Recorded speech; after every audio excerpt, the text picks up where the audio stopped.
If you're using AWeber and you've noticed their email signature showing up at the bottom of your emails, you're probably wondering how to remove it. Stick around because I'll show you exactly how to do it in just a few clicks, plus, at the end, I'll share a better alternative if you want more control over your emails. First, AWeber automatically adds its branding to free accounts, and removing it isn't possible unless you're on a paid plan.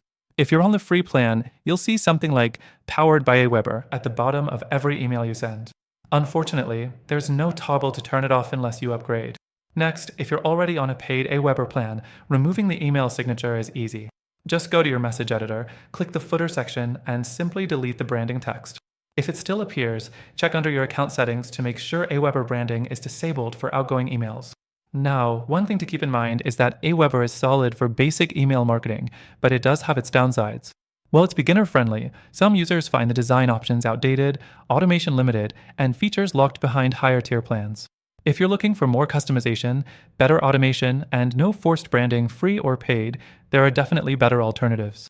If you want full control over your emails without limitations, I recommend checking out the best alternative in the first link in the description. It offers better automation, more customization, and a free trial with exclusive benefits just for our viewers. I've tested all these platforms, and if you're serious about email marketing, this is the way to go. Try it out and see the difference.